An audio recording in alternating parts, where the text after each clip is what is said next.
But as soon as you know that a TEDx event is accepting applications, you want to be ready. Here's why.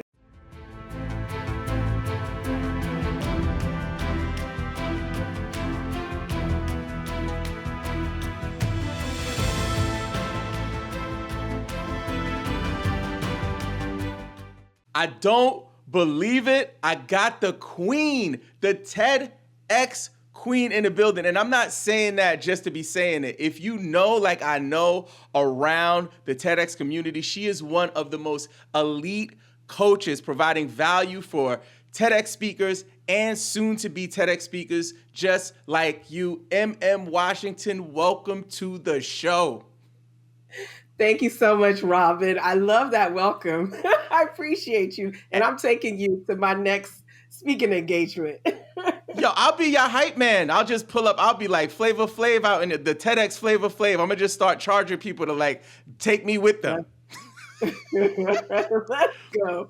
Thank you, though. It's good to be here. Yep. So, you know, this is an all new thing. And for me being a fresh, brand new 2024 TEDx speaker, the biggest thing that came to me, is that I've been meeting so many people and they all have the same question. They're like, hey, like, nice to meet you, Robin. Like, how do you get on the stage?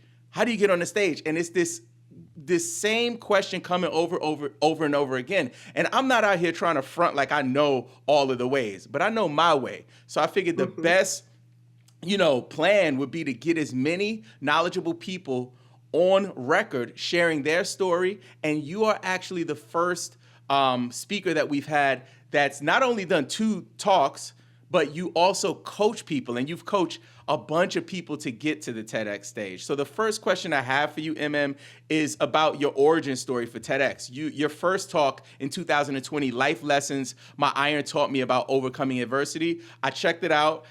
Super powerful. What was the spark that led to you wanting to get on a TEDx stage to share that story? Yeah, thank you. I love that question. So in 2014, a friend of mine sent over a TEDx talk. Actually, it wasn't 2014. Why did I say that? 2012. A friend of mine sent over a TEDx talk. And I heard this talk for the first time. I'd heard of TED Talks, never heard of TEDx Talks, and listened to this talk and was like, oh my goodness, I want to do that. I want to impact somebody else the way this man just impacted me with his words on his TEDx talk. And then almost immediately, I also had a different thought, which was, yeah, but who cares what you have to say? Yeah, but what would you talk about? Who would listen? All the things that sometimes we tell ourselves and talk ourselves out of our dreams. That was me. So that dream sat on the side for several years. And then, but it never really, like every time I saw a TEDx talk or a TED talk, I'd get this twinge. But then again, who cares what you have to say? During that time in 2014, my mom passed away. And so I was in this space of, she passed away so suddenly. Life is short. All the dreams, what happened to the girl that used to dream of doing all these things? What happened to the dreams? I was in that space. And so I decided to apply to speak on TEDx. Prior to that, I had done a couple of things. I'd released music, which is something I had put on the back burner for so long. I became an author. And so the next thing was like, okay, let's dust off this TEDx dream. And so I applied to 3 TEDx events. And I heard back from one of them was a no, and the other 2 I never heard back from.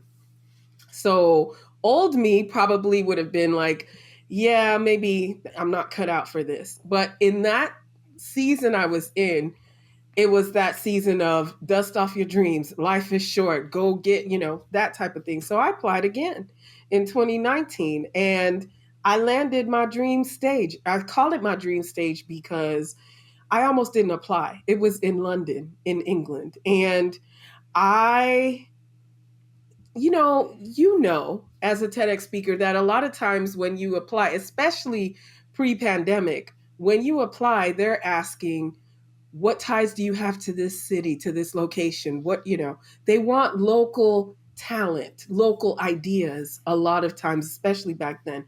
So I almost didn't apply to this one in London, but I followed the nudge and I applied, and I'm so glad I did. I got a yes.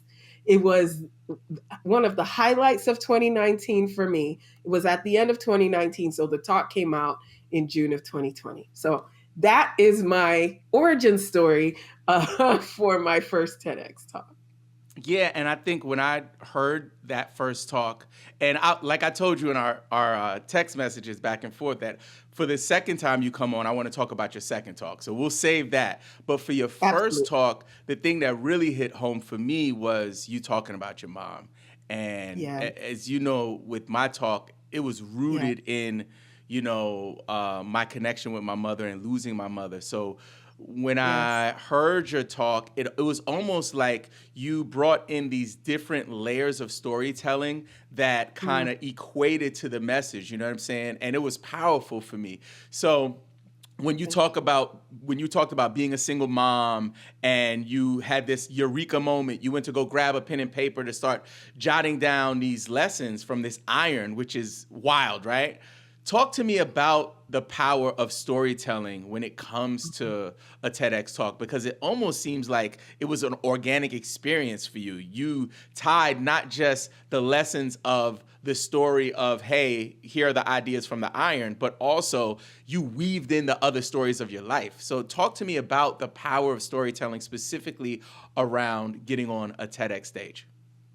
Yeah, that's a great question, and great on several levels. The first level is I'm going to speak from wearing my hat as not just a TEDx speaker, but a coach and somebody who I also have experience being on the selection committee for a TEDx event and the official speaker coach for two different TEDx events. So having that behind the scenes knowledge, let me share this. A lot of times when we're applying, and I know we'll get to this, but I'm going to throw it out there as a nugget early on.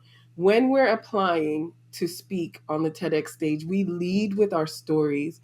And TEDx talks, as you know, Robin, are about ideas. They're about, their tagline used to be ideas worth spreading. And earlier this year, it changed to ideas change everything. But what's the common word in those two taglines? Ideas. So TEDx talks are about ideas. What new perspective, new idea, different way of looking at things are you bringing to the world?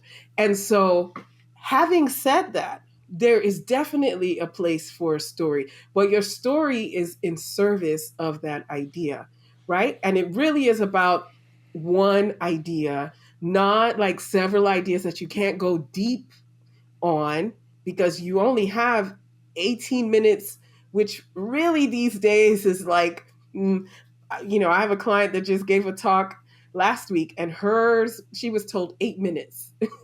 So, really, but up to 18 minutes, you can't go deep on several ideas or several points, right? So, one idea, go deep on that idea and use your story to support it. So, as a storyteller, and let me just say this here. I know I've said it in chatting with you in text, but your talk is phenomenal. The story you shared about your mom, about your brother, I mean, just very powerful. But again, in service of an idea that you brought forth, right? And so that's what I want to share about storytelling.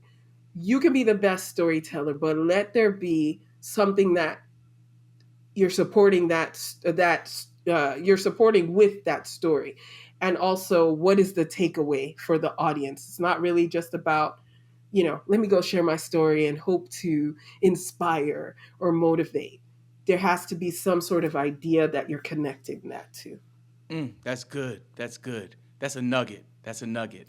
Um, Nugget. Nugget. I'm TSP for life. Like they cannot take listen. You could take the boy out of TSP. You cannot take TSP out the boy. I'm just saying. So Absolutely. I'm Absolutely. watching. And I'm trying to be more active in the community, but for my folks who are Awesome. listening, that's how I Awesome. met MM at a company I used to work for, Tyler New Media, which has a brand called Traffic Sales and Profit, where they have just a bunch of black entrepreneurs who are supporting each other with ideas and resources. And you won an award recently. Did you get? I did. Congratulations! You got Thank you. the Six figure. I six got the figure award. 6 figure award. Yes, and I'm knocking on the door for the next one. Yo, congratulations, MM. Thank Oh, you. that's Thank inspiring. you. That's super inspiring. Thank you. Hey, I don't want to leave this topic. You talked a little bit about talking ourselves out of our dreams. So I don't want to go too far away from that one because that kind of stirred something inside of me. Because in Mm. my process, like many of us, right, who want to become TEDx speakers, there's that doubt of like, what, like, who am I? Like, this is a constant, like, repeating theme with people that I talk to. They all had those moments. So, my question Mm. to you is for the folks who are out there having that imposter syndrome, if you will, that's kind of sinking in and thinking that maybe their ideas or they're not worthy of the stage, what will you say to them right now? Oh, you're absolutely worthy. Your ideas are worthy. Oh my gosh. Having been in that place, I know. And so I'm not trying to downplay or negate the fact that you feel that. But I'm also here to tell you that your ideas, your words, your message, your story is absolutely worthy of being on the TEDx stage or any other stage for that matter, but definitely including the TEDx stage. Now, there's work to be done to get there and to fine tune it.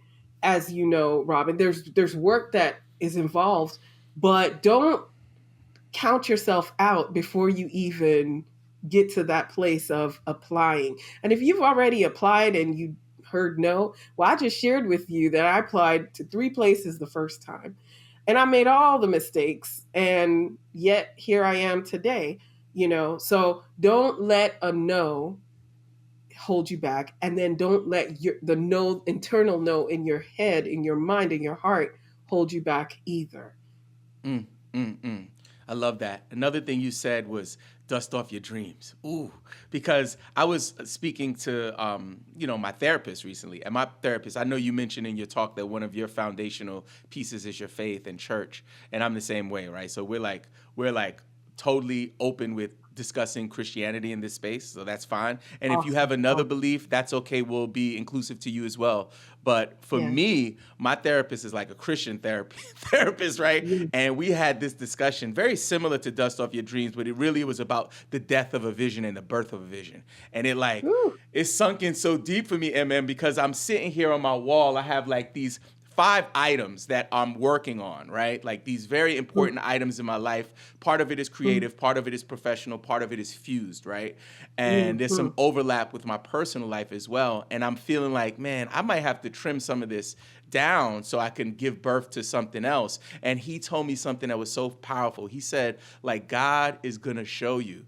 You don't have to mm. rush. It might be 2 years, it might be 20 years, but like God will make it very clear when it's time to, cut something off. So when you talk about dusting off your dreams, maybe talk to folks who applied and they gave up, but now it's time. Listening to this is their moment right now. So like get onto the internet and find the location and apply. Talk to those people who gave up on the dream and it's time to dust it off again.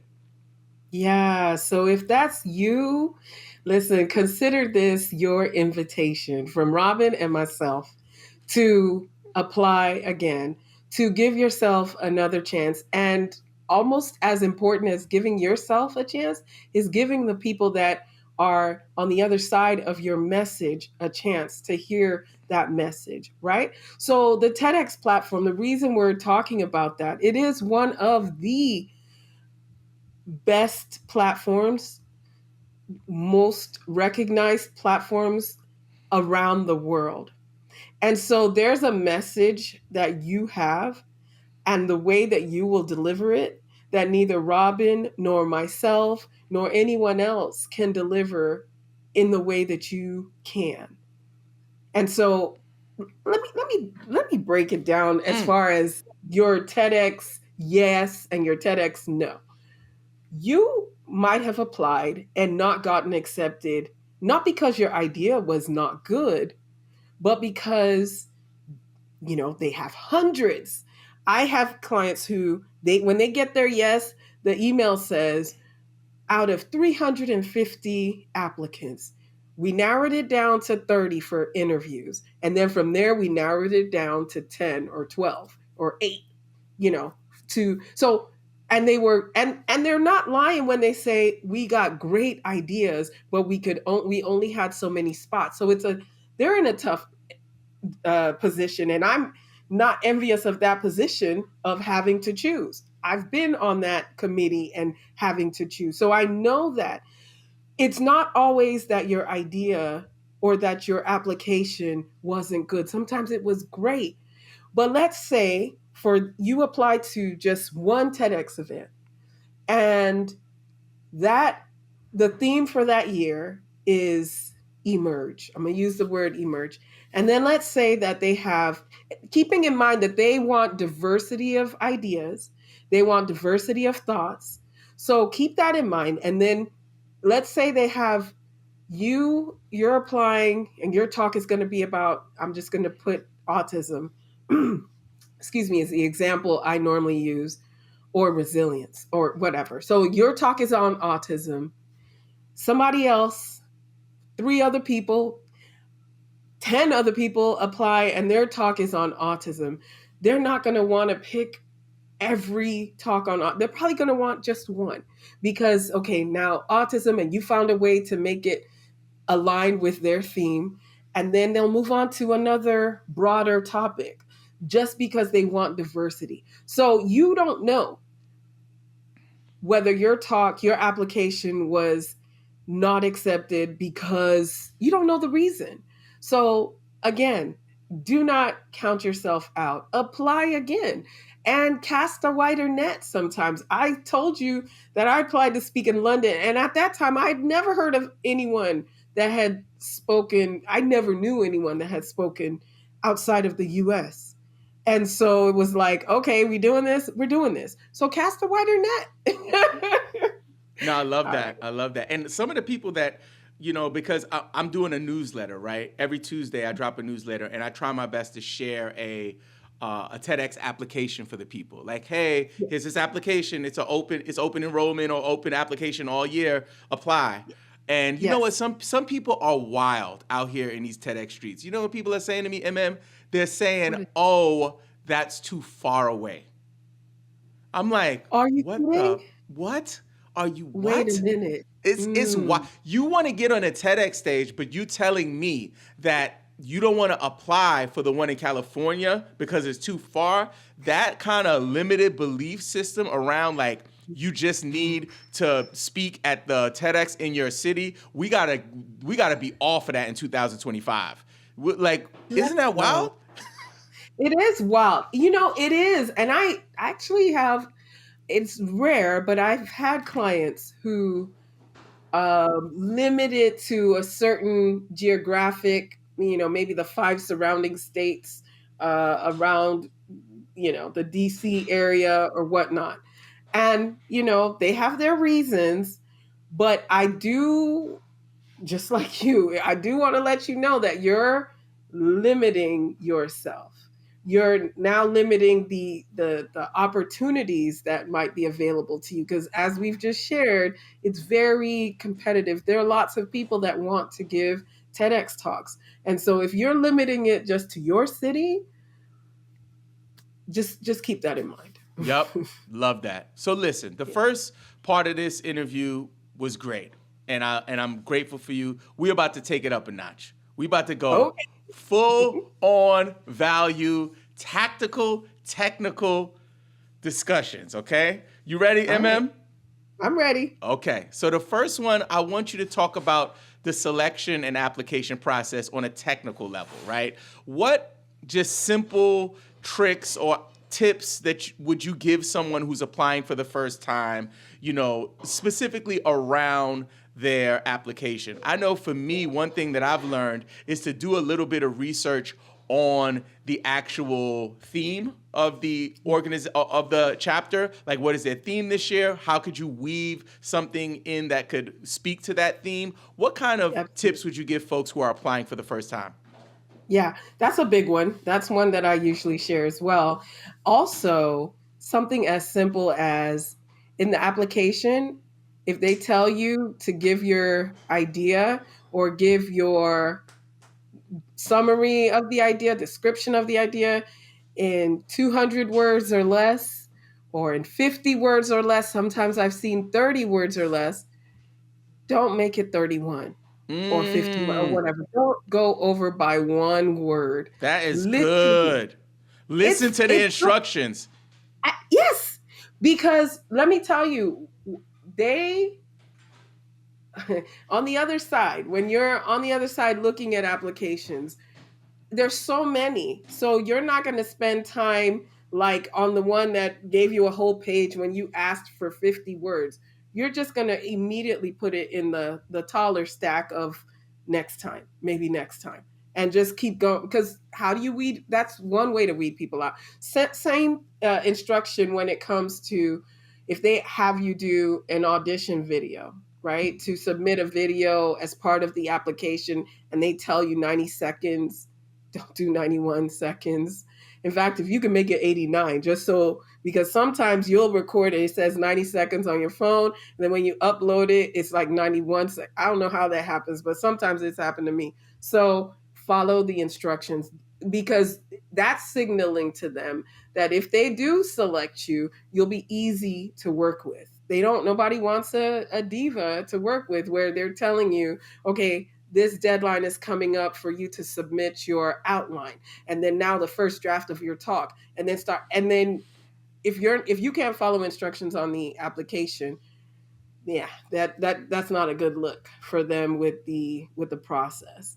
Another tip is, so you talked about when some people saying that's so far away, and in terms of distance.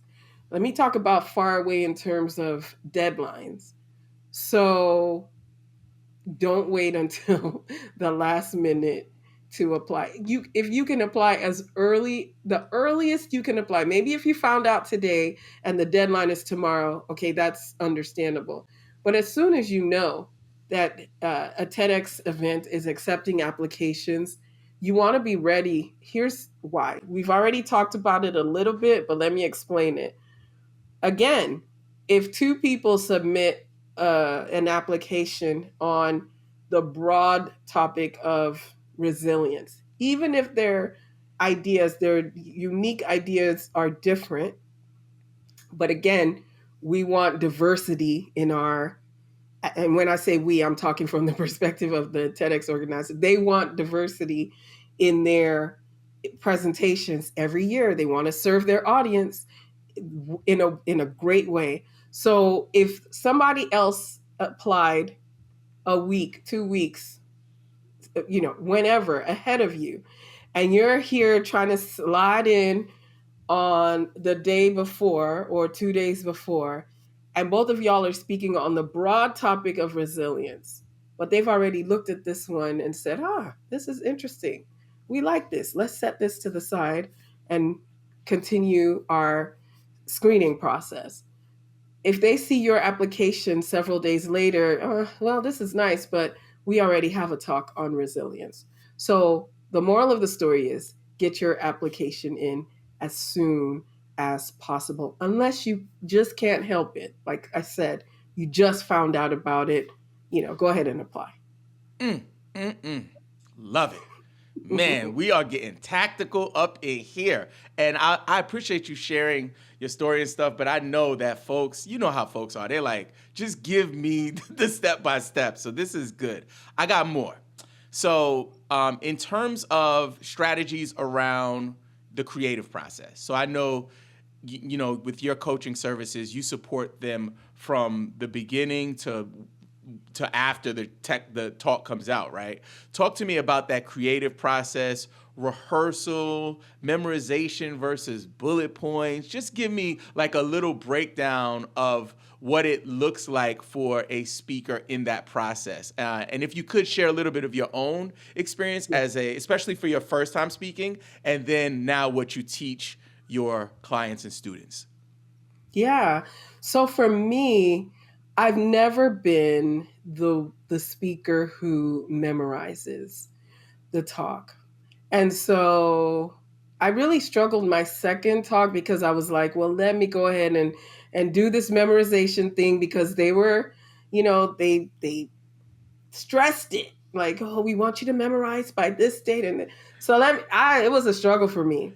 I'm more of the speaker who I want to know my broad points. Like, okay, I will memorize, give or take several words. I will memorize my intro.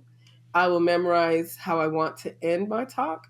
But the points in between, I'll just know my talking points and then I'll flow. However, I also realize a lot of my clients are introverts. Let me say that first. And the introverts always tell me, I don't know if I'm not going to generalize and say that this is how it is for everyone, but the ones that I've worked with always tell me, and they're introverts, that they like to memorize their talks.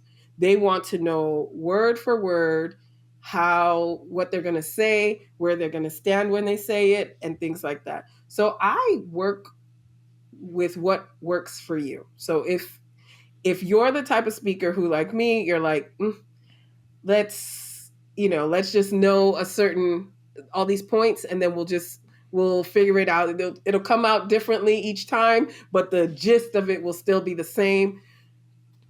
We work that way. Do what works for you. Now, if you're the type of person who has to memorize it, do what works for you, because at the end of the day, when you're on that red dot with all the lights shining on you and all the people looking at you, having prepared the way that works best for you will serve you better during that time. So for me, like I said, I will go over my talk many times. Here's a hack that I teach my clients.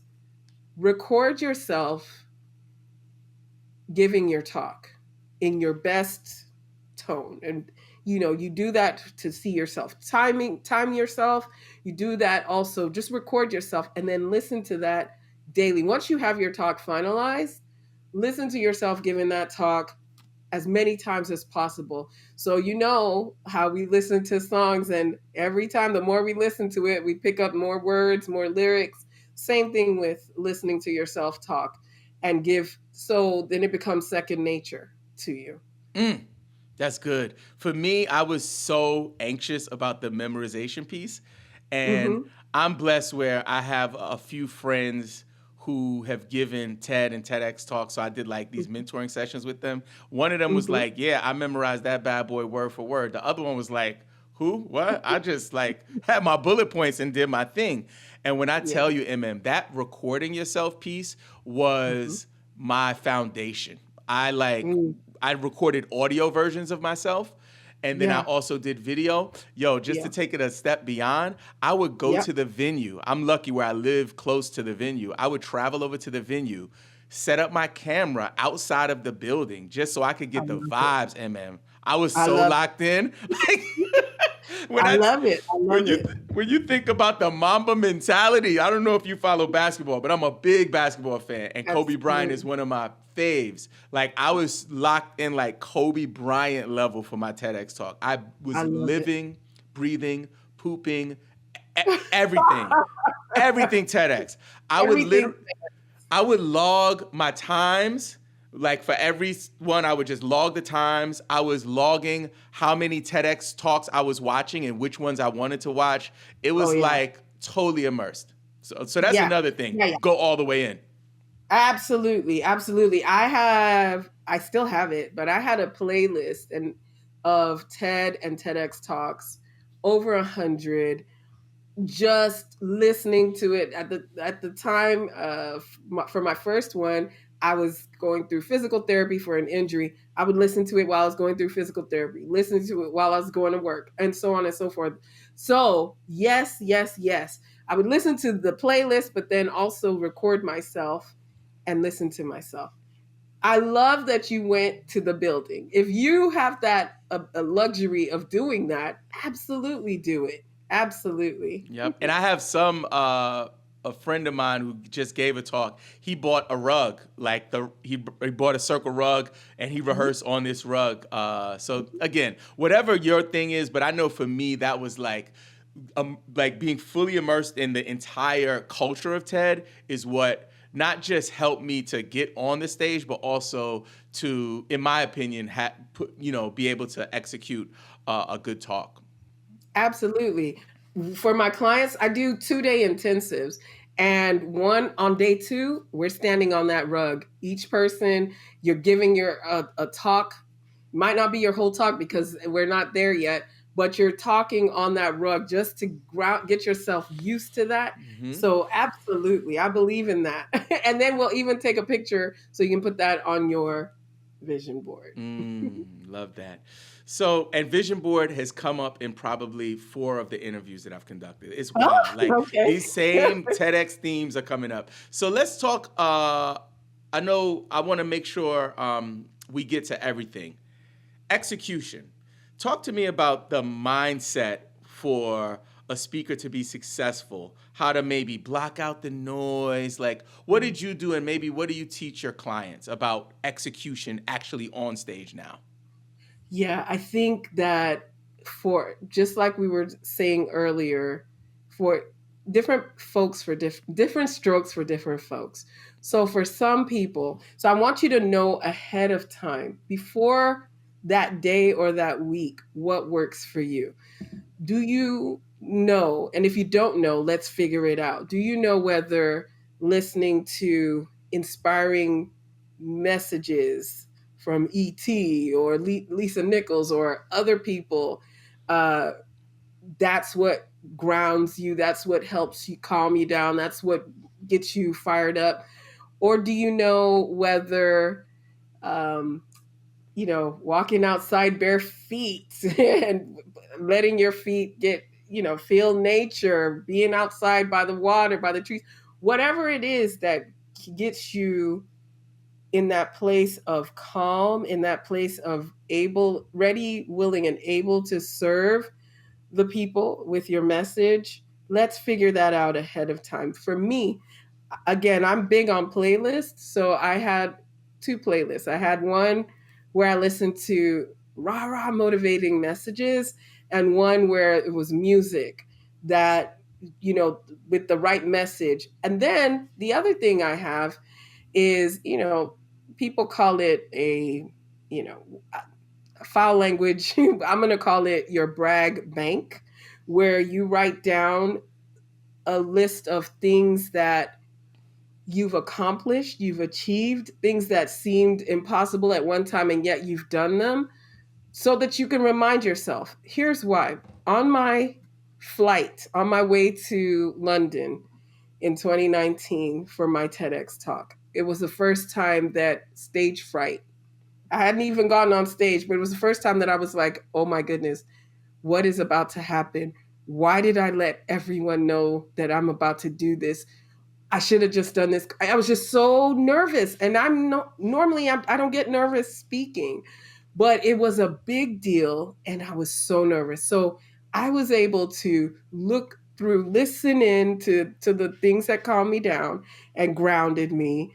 And I also had a friend when I arrived in London, sent her a message, and then we got on the phone. She prayed with me. She reminded me, you've got this, those types of things. So different strokes for different folks. For some people, let me tell you this, on the day of, you might get you might get there and you're okay being around all the other speakers.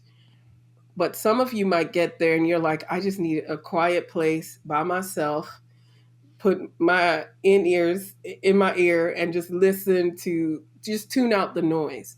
You know, know what works for you ahead of time so that when you get there, you're prepared. You have what you need for yourself. Mm. Bars. That is so good because for me, you know, the organizer of my event was Daryl Stinson, and Good guy. he said something to us beforehand. He was like, "You might want to be the person that's like talking to people before, but you might want to just lock in." And I was thinking to myself, like, I know, like, I need to lock in. So I requested, like, if possible, I said, hey, if possible, can you put me on early? They put me on in the first half, which was another thing. Like, I didn't want to be like pacing and waiting. And I had a playlist and when I tell you, my playlist had all of those hip hop records that make you want to Yeah. break stuff. Like it was like I was I was like Eminem at 8 Mile. I was like looking in the mirror, you know. Like I Listen, was and another thing I do is I go into a full-on sprint up and down the hallway to just get my blood going. So like I I do love like it. just to get myself going. So I'm loose. But yeah, Yeah. that hits home for me as well. Okay, so we another thing I wanted to ask, another technical thing is after the talk because I'm learning that's a whole nother thing. That TED It is. talks are a long play. It's not something that's like, hey, you did it, it's done. It's like a forever type of thing. So That's talk to good. those speakers now. They've been on a TEDx stage. Any ideas, tips, or suggestions for the after effects? And then talk to me about how TEDx has impacted your life since being a speaker.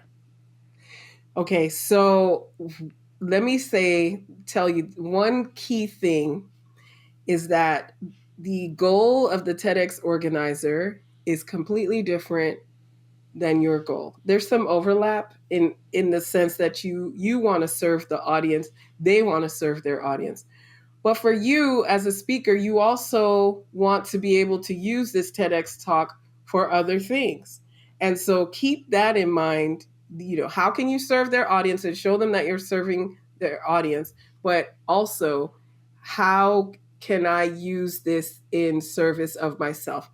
One reason that's coming up is because sometimes they will tell you um, to get people to as many people in the room to support you, or if they live stream it, get them to watch the live stream. I'm sorry to any TEDx organizers listening. I'm just speaking for the benefit of the speakers. If you get people to watch the live stream, when the talk comes out, it's going to be hard for them, as much as they love you, to go watch that talk again. Right. And so for you, you're wanting views, you're wanting shares, you're wanting all the things. And so just keep that in mind. Right. So I'll say that. Also, bringing people along on your journey. I think you did a good job with that, Robin. So for everyone else, bring the people along on your journey. Hey, as soon as they allow you to announce it. Oh my goodness, I can't believe it. Blah blah blah. And so on. Build the anticipation, and so then when your talk does come out, shoot it out to everyone. Text, DMs, emails, all the things. Put it in your signature line on your email. Just put it everywhere so that when people find out about you, they're also finding out about your TEDx talk. When they get a message from you, they're getting a message about your TEDx talk. Because your talk, you wanted to do it so that you could serve people. So serve people by getting it into their ears and their hearts. And I would add to that and just be unapologetically forward about it because I think that Absolutely. some of us get caught into like why you got that in your signature, you know? Like I met a speaker at my first time going to a TEDx event when I was a volunteer. And when she emailed me, she was one of the volunteers too. She emailed me, I saw her email like signature. It was wild, Emem. I was like, you did a lot of stuff. But it inspired me to be like, I can put stuff in my signature. And now I'm like very forward. I'm like, I don't care who you are, where I'm meeting you, or what our interaction is. Like, you going to know that I got a TEDx talk and you're going to want to Oh, click it. you gonna know. You gonna know. Yes, absolutely. So listen, MM, I want us to finish up. But before we do that, I want to ask you, what would you say to any leaders out there with an idea that they need to share, but they are maybe scared or they haven't had any success with their applications. Talk to them right now. What would you say to that leader out there who has an idea that will change everything, but they haven't been able to get on the stage yet? Yeah. It's not to it, listen, as a leader, that things don't always happen exactly the way that we want them to when we want them to, but there's a certain measure of resilience that comes with leadership. So I want you to apply that resilience in your TEDx journey as well. If you've applied before and you did not get accepted, as I said earlier, apply again. If you don't get accepted, then apply again. You're going to get accepted. If you have never applied because you've kind of like talked yourself out of it, but yet you're watching other people around you give their talks, and inside of you, you know that you have a message that you need to share, you want to share, I'm going to tell you to apply. And there's an art to it. So if you've applied multiple times and you're not sure why you haven't gotten accepted, talk to a coach. Talk to somebody who has done it or who helps people do it, and see where you might be missing, where there might be a gap, where you, because with the TEDx, and we didn't get to talk about this too much, it's about your idea, but there's also how do you present that, how do you show up, how do you position yourself as the person to give this talk. So apply again, get some help, don't give up. Mm. And I love that you said get a coach. MM, if they wanted to get you as a coach, what would they need to do? Listen, hit me up. You can find me on LinkedIn, anywhere with Emem Washington, or you can just shoot me an email, mm@ememwashington.com. I'd love to support you on your TEDx journey. It is a passion of mine to help get the message that you have out into the world on that TEDx stage. And we'll also have her information in the show notes or the description of this episode. Emem Washington, thank you so much, sister, for being on this platform. I'm excited to have you back to talk about your second talk. But until then, please continue to keep shining your light. And if you ever want to come back, just let us know. Thank you so much, Robin. It's been a pleasure. Keep doing what you're doing. I love it. Thank you.